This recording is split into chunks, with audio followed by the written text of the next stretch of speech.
Estamos de volta, Conexão Popular, hoje conversando com o ex-presidente da Câmara Municipal de Taubaté, vereador Jofre Neto, do PSB, que esteve em Brasília nessa semana fatídica, né? E mais especificamente no dia em que o plenário votou o afastamento ou não, ou a manutenção do afastamento, que foi dado de forma monocrática pelo ministro Marco Aurélio, do presidente do Senado, Renan Calheiros. Eu queria que o senhor explicasse para a gente, né, para mim e para os telespectadores, que estamos aqui tão distante de Brasília, do palco disso tudo, qual é o clima em Brasília? Porque é preocupante a situação, os conflitos institucionais no Brasil hoje, vereador. Eu queria que o senhor... Preocupante. Eu posso dizer que literalmente eu estava no olho do furacão, porque eu estava sentado no plenário do Supremo Tribunal Federal, a 4 metros de distância, como eu acabei de comentar aqui nos bastidores, a 4 metros de distância dos ministros, que é uma coisa muito legal isso. O plenário é menor do que a gente imagina, e é menos brega até do que mostra na televisão. Ele até é acolhedor. Os ministros ficam a 40 centímetros no máximo, num plano, 40 centímetros no máximo acima do restante da galeria, e você tem os ministros ali, ao alcance da sua mão. Muito mais perto até do que a população fica dos nossos vereadores aqui. Eu sempre fui contra esse vídeo, eu preciso registrar isso. E então eles estão ali, né, ao alcance da mão. E eu acompanhei ali os votos, né, com o ministro Celso de Mello abrindo a votação. Foi num determinado sentido, e parecia aquelas brincadeiras de meninos, né? Ele fez que ia e voltou, e depois... Um drible. Um drible, né? Um pega-pega, que ele deu uma escapadela ali. E então parecia que ele ia votar pelo afastamento do Renan, e no final ele não fica ali, deve ficar. Bem, agora, o que interessa, fora esse casuísmo, esse comentário, não é, pontual, interessa isso que você falou, essa crise institucional. Eu não sei se eu vou puxar um pouco a sardinha por conta da minha tese, ou por conta dessa visão de ciência política, mas eu quando estava levando a minha tese em 2003, lá, já tinha feito isso, que eu fiz hoje, no hotel estava o ex-governador Germano Rigoto, que era senador à época. Eu resumi isso para ele, ele falou assim, bah, tu pensas que isso é apenas no município? Pois aqui é a mesma coisa. Né? Justamente isso, olha só. Chico Itaker falava que as câmaras são os viveiros de político. É daqui que sai o político que vai ser deputado, que vai ser, em grande parte. Pode até chegar senador, como a senadora Lídice da Mata que eu visitei. Ela foi vereadora, prefeita, deputada e agora senadora da Bahia, do meu partido, do PSB. Muito bem. Então, nesse viveiro de político aqui, para a população só existe um poder, que é o poder administrativo, e tem um outro, que é o poder judiciário. Né? O poder legislativo não tem menor sentido para a população, não entende o que essa gente faz. O que essa gente faz? É só bate-papo, é só blá blá blá, não faz nada, não faz nada. Se reúne uma vez por semana. Não consegue entender isso. Por que esse deputado está lá ganhando aquela fortuna e não faz nada? Mas fazendo, faz mesmo. Então, ele não pode fazer, ele pode debater. O único poder que ele tem é votar, só, não é? Então, eu até comentei com o motorista aqui, disse, olha, a vereadora Poliano virou deputada, mas 90% da população, com certeza, vai achar, ela vai trazer melhorias para Taubaté. Não tem poder para trazer melhorias, ela só pode votar, não é? Até o motorista brincou, eu temo dizer que eu acho que eu estou no meio desses 90%. Né? Então, a população não consegue compreender poder legislativo. Aí, o próprio legislador também não compreende isso. Ele quer governar. Tanto que as emendas impositivas, que são tão importantes, na realidade é uma tentativa de governar. Ele vai trazer dinheiro para o seu município para governar o município. Então, o legislativo quer ser executivo. Agora tem uma novidade, o judiciário também quer ser executivo, ele também quer governar, aliás, ele quer fazer leis, por exemplo, o STF agora legisla em relação ao aborto, que é uma enormidade. Não é? Ele legisla uma norma assassina para matar crianças, não é? E como se tivesse poder para isso. Três ministros, numa turma, não é nem no plenário do STF, decidem que pode se matar criança. Bom, o que 3 pessoas têm legitimidade, são concursados, não tiveram um voto de ninguém, são meros concursados, indicados pelo presidente da República, que legislam em nome da nação. Tá. Então ele quer ser legislador. Agora o Ministério Público, que nem órgão, nem poder é órgão, ele quer agora administrar também. Né? Então o promotor quer dizer como é que vai ser o trânsito da cidade, como é que vai ser o atendimento da saúde. Ao invés de fiscalizar, não, ele quer dar diretrizes de atuação. Então, o que acontece? O Poder Executivo é de tal forma atraente que todo mundo quer virar Poder Executivo. Tá. Então, se estabelece essa crise, não é? Com a derrubada da presidente Dilma, com a novidade de criminalizar o orçamento, um crime que não existiu, criminalizar o orçamento. Nós vamos prender todo mundo, todos os prefeitos, todos os governadores, tá? Tudo bem. Então, com esse crime que não existiu, você derrubou o Poder Executivo. E aí virou agora uma festa, todo mundo, se ele pode, eu também posso. Né? Então, tem uma decisão judicial, não vou cumprir. O Renan não vou cumprir. E ainda dá uma surra no STF ainda, que ele não cumpriu, o STF ainda deu de 6-3 para ele. Na casa deles ainda. Na casa deles. Né? Então, nós estamos tendo essa crise institucional e, ao meu ver, nós temos que reformar o sistema político. O presidencialismo leva a isso. Por quê? Você elege no parlamentarismo, como é que é? Você elege um grupo de pessoas, que é o parlamento. Esse grupo de pessoas que quer governar, ele não tem jeito de governar uma assembleia, governar o tempo todo, ele escolhe um governo. Então, o parlamento gera um governo, que aí vai ser o executivo, e esse executivo presta conta a quem o elegeu dentro do parlamento. Ou seja, o parlamento governa através do executivo que ele elegeu. No presidencialismo, você elege um presidente e elege um Congresso. Mas para ele governar, ele precisa de maioria. Então, ele vai tentar criar essa maioria. Para tentar criar essa maioria, ou é no argumento, ou é na corrupção, ou é no fisiologismo, ou toma lá da cá. Às vezes até compra votos com jantar, né? Como estamos vendo aí, está na base da comida já. Né? Então, no parlamentarismo, a maioria cria o governo. No presidencialismo, o governo tenta criar a maioria. Gera essa crise toda. Então, vamos estabelecer isso. Elege, sim, todo mundo quer governar, então elege o parlamento elege o governo, que é o parlamentarismo, elege o governo. Se ele não satisfazer, você não passa por um desgaste como é do impeachment, que é uma coisa traumática, né? Já tem um segundo impeachment aí em encaminhamento, que é do Temer, é uma coisa traumática, você simplesmente substitui. Você vota aqui um voto de desconfiança no parlamento e derruba aquele executivo. Agora, o judiciário que precisa ficar na dele. Puxa vida, já tem prerrogativas demais. Tem que ficar na dele, fica na sua. Você já tem poder de mandar prender os outros. Nenhum outro poder pode interferir na liberdade alheia. O judiciário pode, é missão constitucional dele. Então, essa crise de Brasília era perceptível isso. Uma judicialização nos poderes. Nos poderes. Perceptível. Eu conversava com o presidente, aliás, o relator da reforma política, quando ele falou, por exemplo, uma outra proposta vai ser limitar o mandato de juízes das cortes superiores. Tá? E se não se nomeia um juiz, Toffoli, por exemplo, se nomeou, devia ter 30 anos, 30 e poucos anos de idade, né? Vai ser ministro pelos próximos 30 anos, até o resto da vida. Além disso, se cometer uma besteira, qualquer um cometer a besteira, a punição máxima vai ser se aposentar. Aposenta, pô, que delícia, não é? É um incentivo até a fazer uma besteira. A punição você vai ser aposentado compulsoriamente, recebendo perfeitamente, integral os seus salários. Vou te dar essa triste notícia, doravante você vai ficar em casa à toa recebendo do contribuinte. Muito bom. Vereador, vamos trazer um pouquinho para nosso parlamento aqui na cidade de Taubaté. A gente está no final da 16ª legislatura, né? Eu queria que o senhor fizesse uma avaliação do mandato do senhor, né?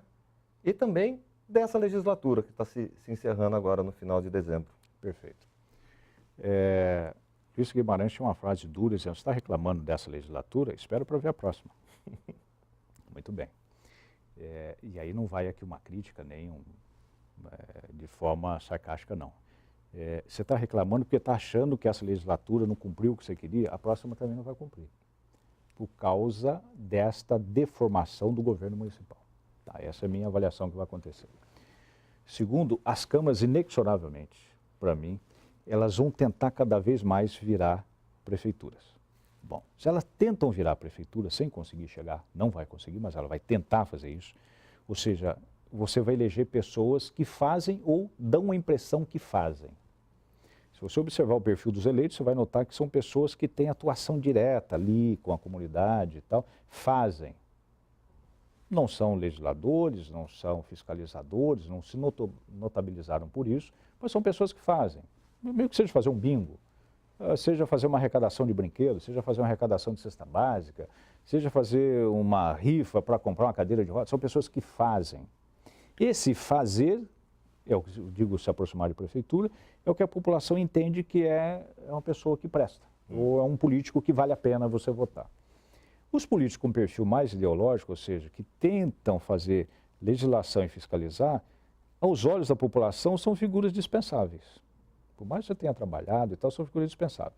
Então, se observar o perfil dos vereadores que não foram eleitos, você vai ver que são vereadores mais nessa linha. Né? Vereador Jefferson, vereador Salvador. Debatedores, é uma curiosidade que eu percebi. Você percebeu que todos eles, quase todos nós caímos. São debatedores. Então nós perdemos vereadora Vera Saba, Salvador, Jefferson, Carlos Peixoto, né? Vereador Luizinho, a mim, né? Vereadora Poliana, por outros motivos, mas saiu também. Então nós vamos perder essa característica. Essa Câmara, agora, essa nova legislatura, ela vai tentar ser prefeiturinha. Para isso ela vai pedir mais orçamento, ela vai pedir mais assessores, ela vai pedir aumento de cargos. E é um risco porque, além de você pedir para a prefeitura, quando não chega o recurso lá e você quer atender, você pode ir para a corrupção. A corrupção pode ser a negociação com o empresário, para você conseguir dinheiro para comprar a cesta básica e dar para o seu cliente. Né? Então, um risco imenso disso. A minha avaliação é essa, não vejo com otimismo, não. Urnas sempre dão recados, que pode significar, não, você estava errado. Ou dizer que você está no lugar errado. Não é? Se eu quero ser um debatedor, se eu quero ser um formulador de políticas públicas, eu preciso me deslocar para o local disso, que é o executivo. Né? Seja concorrendo a um cargo de prefeito, seja prestando serviços para executivos, nesse sentido. Né? Essa é a minha avaliação. É claro, obviamente, que quem candidata quer se reeleger, eu queria sim me reeleger, mas conforme eu me distancio, eu penso que, de fato, Deus escreve mesmo certo por linhas tortas. Aparentemente, no primeiro momento você não compreende, porque eu nunca tive tão poucos votos. Eu saí com 2.400 votos, quando voltei de Portugal, muito tempo distante, tive 1.500 votos, agora tive 926, eu acho que é isso. Tive 2.400 e agora 2.200, agora 2.400 em 2004, 1.500, depois 2.200 e agora 926 votos. Né? Então, fica claro para mim isso, e quanto mais eu distancio, não é o meu lugar aqui na Câmara Municipal. Né? Quando eu levo essa proposta política em Brasília, e que entusiasma um ministro do STF, Luiz Roberto Barroso, que infelizmente não pôde me atender por causa ele estava lá no julgamento do Renan, né? Mas deixou a chefe de gabinete me atender. Quando o presidente da Comissão de Reforma Política pede para eu ir lá contribuir no debate, né? Quando eu tive no Senado, a senadora se entusiasma dizendo, ela se reconheceu na tese, porque ela foi vereadora e queria fazer alguma coisa. Quando hoje de manhã eu estava com o general Guilherme, que aliás, extremamente cordial, uma pessoa simpaticíssima aqui do nosso CAVEX, e que se interessa também, porque essa é uma questão desconhecida, o governo municipal, e aí eu percebo que eu tenho uma missão, talvez, nesse tipo de trabalho. É isso. Vereador, eu queria agradecer muito a sua participação, parabenizar Muito obrigado. por esse mandato, né? E política não se faz só em cargo eletivo. E o senhor é um político nato, né? Alçando outros voos, outros caminhos, como o senhor disse, desejo todo sucesso e que seja benéfico para a sociedade. Agradeço mais uma vez a sua participação aqui. Não será a última na TV Câmara, evidentemente, porque temos muito para extrair do vereador Jofre Neto. Espero, ou do professor Jofre Neto. Exatamente. Mais uma vez, eu agradeço suas considerações, 30 segundos, por gentileza. Uma coisa só, Miguel, não tem como dizer que a gente não sai triste, que é o seguinte, né?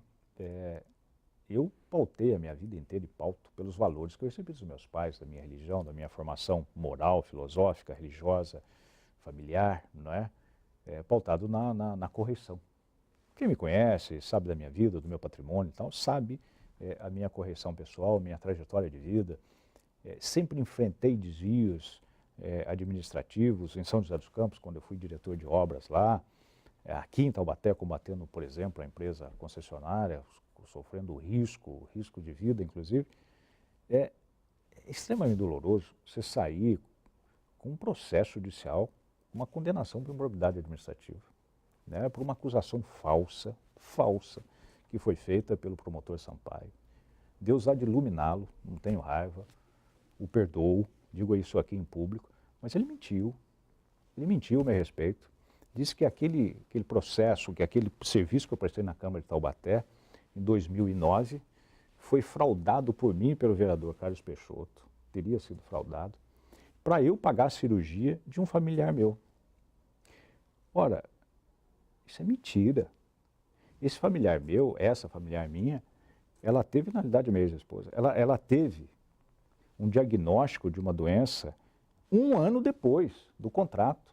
Como é que eu poderia, 1 ano antes, só se eu tivesse uma máquina do tempo para voltar no passado, fraudar um contrato de algo que ia acontecer no futuro?